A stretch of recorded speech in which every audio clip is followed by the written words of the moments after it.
Welcome to Hitting Home, where we love to talk about things that matter to you at home. My co-host, Mike Montague, I'm RF Khan. Mike, we've got a fantastic guest with us today. Our guest today is primarily, he's a father of beautiful twin girls. They're teenagers. He's a significant community fundraiser to many, many events and causes that matter locally in Barrie and surrounding area.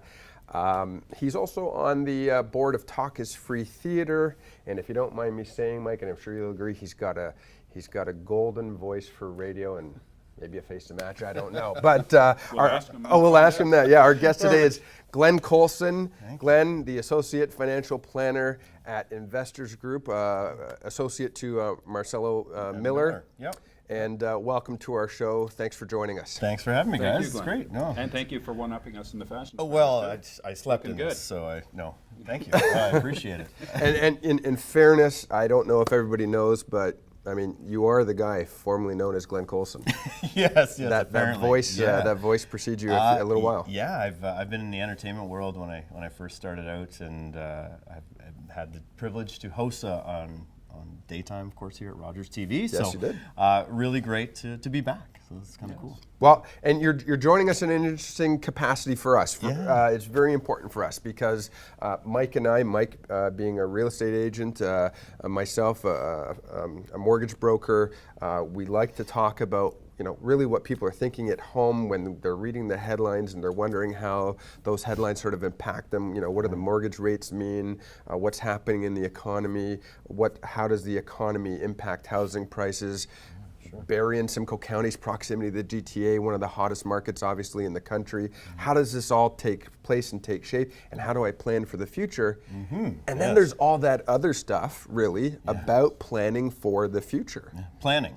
Interesting word. Interesting choice of words. So that's really where you come in. I'm going to hit you a little bit hard if you don't mind. Please. Okay. Let's do it. Simply put, well, actually, let's back up here. Maybe a misconception. Yeah. There's the title wealth advisor. Right. There's the type, the term financial planner. Yeah. Are they the same? Do people get them mixed up? And what does it really mean? Yeah, I think the difference, from an investment advisor, a wealth advisor, and a financial planner, investment advisors typically choose the right investments, for you and for your risk tolerance and whatever your time horizon might be and all the rest of that. But having a proper financial planner will not only help you with your investments, but they'll help you with your tax planning. They should be, anyway. Your tax planning, your estate planning, your risk management, any of your cash flow management, and how they all tie together and make sense together. A good financial planner will help quarterback everything to do with your finances and tie it, and actually have communication with your accountant or have communication with your lawyers and both, to make sure that you have a solid financial plan. I get that question a lot where they come in from I work with Investors Group, but they come in from another institution and they say, oh, I've got a financial plan. And they say, well, I bought an RSP. And the phrase alone kind of scares me a little bit because you don't buy technically an RSP or a TFSA, right? Those are accounts, Yes. It's like buying a checking account. You can't do that. But you can buy a mutual fund that goes into an RSP. But the idea is like, okay, but do you have a financial plan? And can I see it? And they go, well, yeah, I don't. That's kind of personal. Now you're asking me to divulge myself, to bare my soul to you. Yeah, it you is, might it actually is. see that I might have a little bit of a chink in my armor, right? Well, and that, hopefully we do, I mean, in a way that, one of the things I say, like, even if you think you're bulletproof, even if you think I've got the best financial planner out there or best investment advisor, and let's pressure test it and see if you are bulletproof. I mean, two things are going to happen. One, we're going to find an opportunity where you're not, or two, you're going to find out that you are. I mean, this isn't a bad thing. It's like, if I had, God forbid, an illness, that I would go to not only one doctor to find out if it's going to affect the rest of my life, I'd probably go to two or three to see. Alternate Yeah, opinions. absolutely. Just like hiring a realtor. Absolutely. Yeah, absolutely. Absolutely. Shop Make around. sure. It's obviously earlier is better when it comes to investing, but there's also the saying, it's never too late. So for those who want to begin to set up an investment portfolio for the future, what would you say to, it's obvious what you say to anybody is, get involved. For those, say, are 50 plus, and there's a lot of us out there who probably didn't put something together. Our main investment is our home. What advice would you give them here now? Yeah, I think obviously, the sooner you start, the better off you're going to be. I mean, one of the catchphrases in the industry is definitely, it's not about timing the market, it's time in the market, right? So the longer you're in the market, it helps with, compounding the interest, of course, of your investments, and it's exponential. The difference if I started at year 20 versus starting at year 40. But that being said, it's never too late to start. I mean, it's better. To have, it's great. People think, the home is the only asset that I need to do that. Yeah. But you're going to need to live somewhere. That's one of the things. So that's why I want to make sure that other people are really going to put investments in other vehicles like an RSP or TFSA. So I want to talk about that more, and then maybe we'll get into timing more a little bit later, because I think that's really important. But let's just talk just for a moment about everybody. You hear the buzzword is, we want to make sure that you have diversity. We want to make sure that you have a properly balanced portfolio. We obviously have an area of expertise or an area of focus, if you will, in real estate. Right, of course. You can help round out that argument. So obviously real estate's part of that equation for you, but tell us how that fits in. Yeah, I'm a huge fan of real estate, and I have a couple of real estate holdings myself, and that's one of the biggest things. But diversifying. I mean, don't like to bring up the 2008 crisis that happened, and that happened in the U.S. and definitely affect us here in Canada.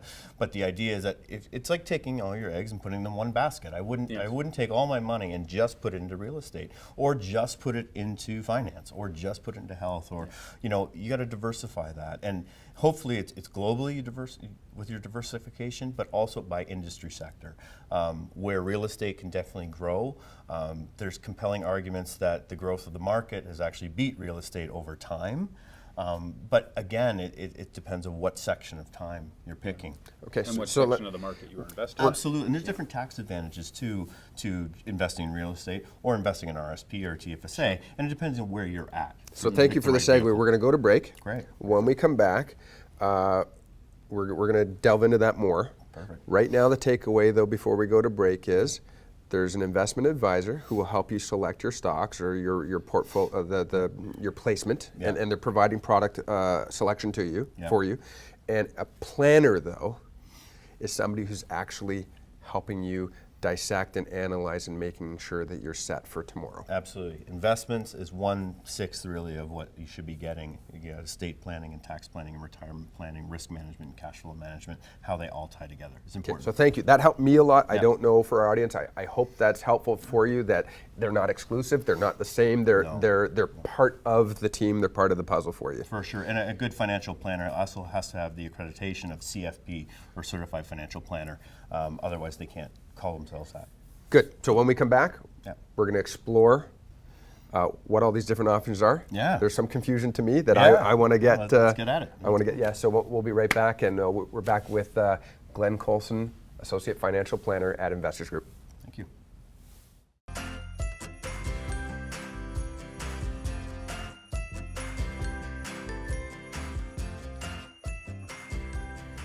Welcome back to Hitting Home. I'm RF Khan. My colleague here, Mike Montague, a real estate agent, and we've got our guest, Glenn Coulson, who's the Associate Financial Planner at Investors Group, associate to Marcelo Miller. That's right. Thanks for being here, Glenn. Thank you. As you may know, on our show, what we like to do is give our viewers, our audience, and actually our clients in our professional lives an understanding of the importance of a well-rounded team. A well-rounded team of advisors and guidance. You mentioned earlier that if you had a medical ailment, you might want to seek a second opinion. Sure.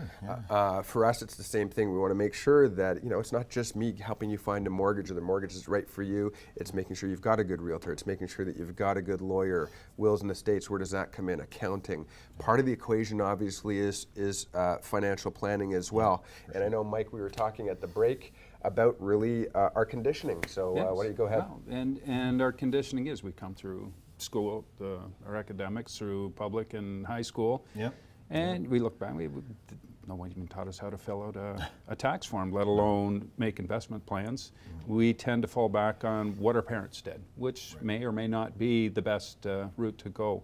So you step out there for the first time, you're working, you've got some money, and all of a sudden you see you got a little bit of excess funds. What do I do with this?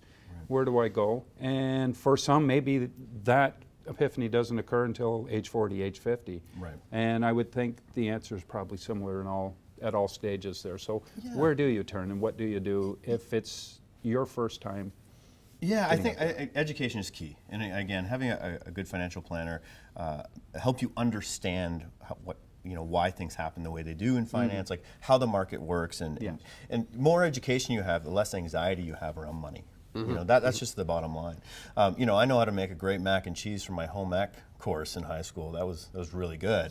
However, now I've survived off mac and cheese for a while. Starving artist. Yeah, exactly. But that being said, even understanding, as you say, what taxes are and what my mortgage is, and when should I invest, and when shouldn't I, or what is it, TFSA or is it an RSP? What are the differences, and then when should I start? And obviously, the earlier the better, like we discussed before. But even if you're in your 40s, mid 40s, or 50s or 60s, even making sure that you keep your investments going, or at least start them, not only in real estate, which, as you know, I'm a big fan of, but there may be other tax advantages to you invest in one or the other at a certain time in your life. Like, people, the choice over a simple argument, TFSA or RSP. One of the biggest things is that, okay, well, are you self-employed? Is one of the first questions that we have. Because if you're self-employed and you have all these deductions you're able to take off from a tax perspective, then maybe an RSP isn't the best. The vehicle, maybe it's a TFSA, where all the growth, of course, is tax-free. Because you're putting in after-tax dollars into a TFSA. For the RSP, if you're an employee, though, for a corporation or a company, and you need to bring down your taxable income, well, maybe an RSP is a better option for you, because when you do that, say you're at a marginal tax rate of 50%, don't want to get too math, on you, but if you're at 50% and you put in $10,000 into your RSP, you typically will get $5,000 back. Right, or a deduction on your taxes. It'll bring down your taxable income by $10,000, and you get this return. Well, what do you do with that return? Simple strategies like that. So I put $10,000 into my RSP, I get $5,000 back at tax time. I take that $5,000, and what do I do with it? Well, I can put it into an RESP for my kids' education. And I'm investing. And what I've done is I've actually used that return to pay for my child's education. And then on top of that, there's a Canada Education Savings Grant that gives me 20% on top of that money. But it's just knowing those strategies and being able to call someone at any time for those strategies, so no matter what age you're at. Two important things come to mind. One, if I'm a teacher or a plumber or a mechanic or a scientist or whatever, my area of expertise is going to be in that.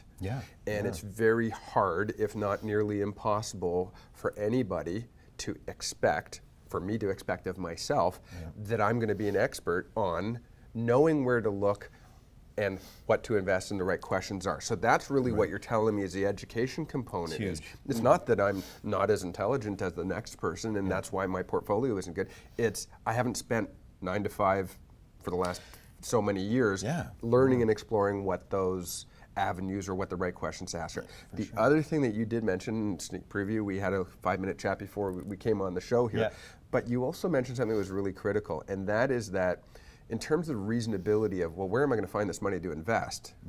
Isn't that very rich of you to tell me that I should be investing my money? It's hard to come by.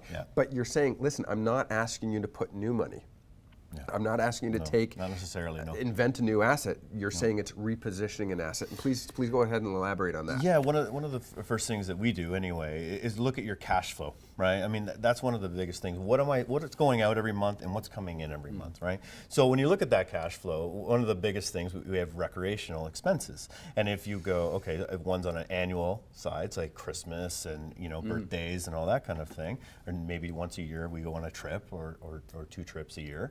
And then we have monthly, where we go to Starbucks or Tim Hortons, or have what our lunches cost every day. But looking at those ways to save some money and cut some corners of that, but but paying yourself so you can pay yourself. So instead of getting, you know, a sub every day, you know, maybe I'll make my lunch at home and bring the sandwich. Or, I mean, they're small, tiny things, but they add up over time. Like, you know, you have people, if they go to, you know, and I love my Tim Hortons, but, you know, if it's $5 every day, let's say it's $5, but $5 every work day, right? You're talking about $25 a week. 5 after-tax dollars. by Yeah, the way. yes, exactly. That are then again taxed. Yeah, exactly. And then, you know, it's an extra $100 a month or $110 or whatever it is a month, you know, and going from there, you know, over a year's time, and that's just coffee, you know. And so, what could I be doing with the extra $100 a month that could be growing at 6, 7, 8%, and building your retirement? It compounds, it adds up. And in terms of where the money is coming from to invest, there's a relatively new phenomenon regionally too, and that is there's a lot of people out there who bought a home 5, 6, 7, 8 years ago, maybe longer. They now have a $500,000 asset that they never expected to have. They're selling that $500,000, $600,000 home. They're moving into a 3-story walk-up condo or something for $200,000, $300,000 less. Suddenly they have $200,000 worth of cash. They've never had that before. And now at that point in their life, they're going, hey, I can't just put this under the mattress. I need to do something smart with this. I would assume you're seeing a lot more people Absolutely. coming to you in that. Absolutely. You know, it's like real estate has been so great to us here in the Barrie area for sure, and equity has really grown exponentially. But, you know, in making sure that we don't draw on that equity, you know, as personal piggy banks, that's one of the tricks. Refinancing and has been tricky. Hot tub and a sailboat. Yeah, for sure. But, you know, after you paid your capital gains and say a rental property that's come out, and but they're, again, tax efficient vehicles you can put that money into that saves you taxes down the road and then helps you grow. But again, having someone who is a good financial planner will look at your real estate portfolio. They just won't tell you what the best mutual fund to buy is, and they shouldn't be. That's very small percentage, and the right stock at the right time is actually about 5% of your success from what it is compared to what your, you know, different assets, you're called asset allocation, and you know, depending on how comfortable you are with risk, and again, having someone that can educate you on how it all works. So when we come back from the break, we're going to pick up where that left off. Yep. I think that's a great segue. Yeah. Again, my takeaway from this one is not everybody's the same. No. Some people have a company pension plan or a company life insurance policy. Some people are self-employed. Some people are employees, but they don't have the benefit, if you will, of a larger company's plan. Right. And we're not all the same. So some people, it may work, if you speak with your financial planner, to draw equity for investment purposes, not just as a personal ATM. Yep. Some it won't. So really what it's going to come down to is the KYC, which as we know in our industry, it's called Know Your Client. Yep, that's so you can't just take information from here. By the way, disclaimer, disclaimer, disclaimer, right? The information you receive on the show is not considered financial advice. Speak to your licensed financial professional. Yes, of course. Et cetera, et cetera. But the bottom line is meet with a licensed individual who you're willing to bear all with, that you're going to gain trust with, bear all with, and who can help figure out what works best with you. And customize a financial plan for you specifically, so you can actually hold it in your hand and know at year 63 how much approximately I'm going to have based on very conservative rates of return. Having that will just allow you to sleep at night. Yes. Right, we're going to come back and pick it up.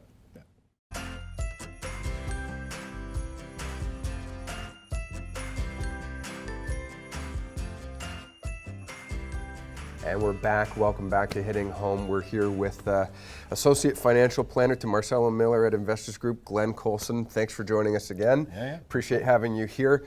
Round up from the last segment. Bottom line is, and this is something that I actually do with my clients, sometimes we have the odd client who maybe has not just one occurrence in their life that has found them needing to draw equity in their home, maybe debt consolidation. Sure. It could always be obviously a personal life circumstance, whatever, loss of a job, loss of a partner. Things happen. Yep.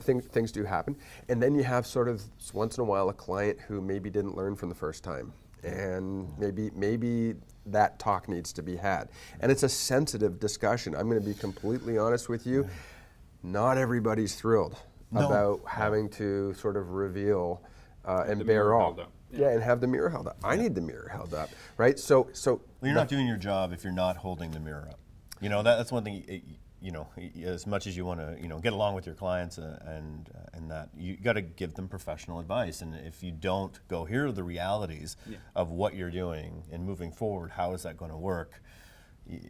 You're not doing your job. Going to the doctor. So- you Yeah. go for a pep talk. So- You go for Yeah. tell me the truth. Yeah. You also don't want to lose a client. So once in a while, you got to find some finesse on how to have that Oh, conversation. there's definitely. And what but help them, you know, coach them. What we've through done, honestly, is said to our client, hey, listen, you know what? We're going to meet back in 2 weeks or in a week or whatever the time's going to be, like whatever works for them mutually. I've got one piece of homework I'd like you to consider. that. Yeah. First of all, if you're willing to let me see your bank statements, terrific. Yes, So that we can right. look at them. And we are going to need our lenders, our banks are going to want to see some proof of down payment or whatever it is anyway, course. proof Yep. of income or rental income or whatever their scenario is. Mm-hmm. But at the same time, if you're willing, I just want you to do an exercise. And I just want you to track your spending this week. Right. And I'm talking about every dime. If you go to Tim's, great, no problem. You're welcome to go to Tim's. Yeah. If you're going to the grocery store, if you're putting in gas, if you have kids soccer or whatever it may be, just help us track Yeah. where it is. And See then how we it can have adds a up. better discussion of Gym where it is. memberships, dues, you know, library fines, whatever you. Do you know what happens 90% of the time is that we don't have to be the ones who are making them feel uncomfortable. They're like, holy smokes, do you know what? Yeah. I've never done this before. Thank you. Yeah. I just realized how much money I spend. You quantify it here or over a there. year. It can be a rude awakening. You know, It for is, people. but it's helpful. It's very helpful. It's Yeah. very helpful. And actually, the key to tracking your expenses. I mean, a lot of people, we do it every time we meet with somebody. We do that. You know, and because the first time, you know, you kind of get the idea of the main expenses, the hard expenses, gas, water, and all that kind of thing, insurance that happens. But then we do it again. We go, oh, I forgot. I remember that I go on this, you know, annual Niagara golf trip, you know, or whatever it is. Oh, I forgot. Well, that's money going out. So how do we prepare for that? So how many times do you find money that was never there before? All the time. Yeah.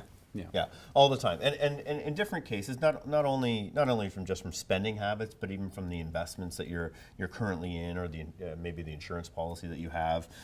You know, there could be other options where you could save there too. So Mike, you used the word prioritization earlier. Oh, for sure. Yeah, I think it's a softer approach to the critique. Yeah, So- yeah, for sure. I mean, you know, how do you prioritize? You know, what makes more sense? I mean, one of the good examples is people are always worried about rate of return, like rate of return. Oh, I look, I got 7.5% on my last statement, or I got 6, or I got 8, and everything else. But they're not doing any tax planning. You know, maybe they've got it in the wrong vehicle, and simple tax planning can save them thousands of dollars Yeah. when they've Negating you know, earnings. they made another, you know, $250 that year. But they're not worried about an extra $5,000 tax bill. You know, it's just, again, giving perspective, and not only from, you know, a real estate standpoint, because people go, oh, I'm just going to do real estate and I'm going to rent out these properties when I retire.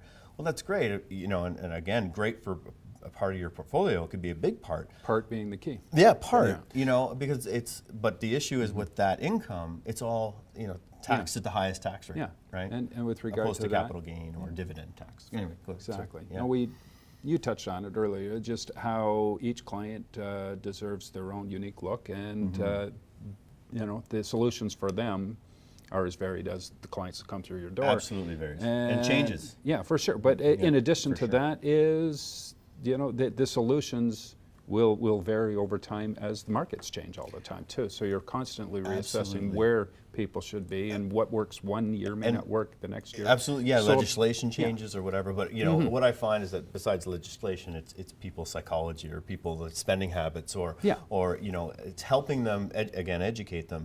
You know, you see these robo advisors, and that it's great. It's like, oh, you don't have to pay these big high fees, and that's the argument. Some people are more conservative or want more conservative approach than others. For So sh- where's sure. the market then, or where would you say now? Is there a general answer you could say about where you like to be pointing your clients? As at this far as point in real estate time? goes, or as far as Well, generally? in general, and general. include real estate in that, if you would. Yeah. I mean, real estate is always, you know, I mean, it seems to have a steady increase, you know, over years. I mean, you know, whenever we're doing a financial plan, we do a very conservative 2% increase over years. You know, but again, the key is to not just put it all in one basket. You know, I think that's going back to diversity. It's just an understanding. You know, oh, I've got some in Asia, I've got some in Australia, I've got it in South America, I've got it here in North America. You know, real estate and any type of investments, if it's mutual funds, individual stocks, ETFs, or whatever it is, make sure you've got a diverse portfolio that can address that, and it will And can change. weather any storms. Yeah, and As weather Warren any Buffett storm. said, when the tide goes out, we know who's been. Yeah, for sure. So now you said education's a key component for you as Everything. well, and I know you recently held a seminar with your firm, and I'm assuming Mm-hmm. other firms do something similar, where you were educating clients about fees. You were educating. Yeah. So tell us about that, so people can get an idea of what to expect. Yeah, it's exciting.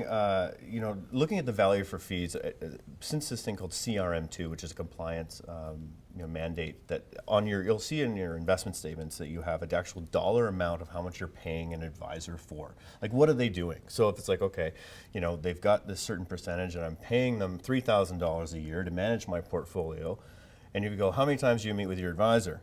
Well, once a year for an hour.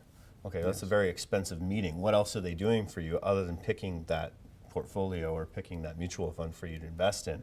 What is that value you're actually getting opposed to? So are they doing tax planning? Do you have a financial plan? Do you have a retirement plan?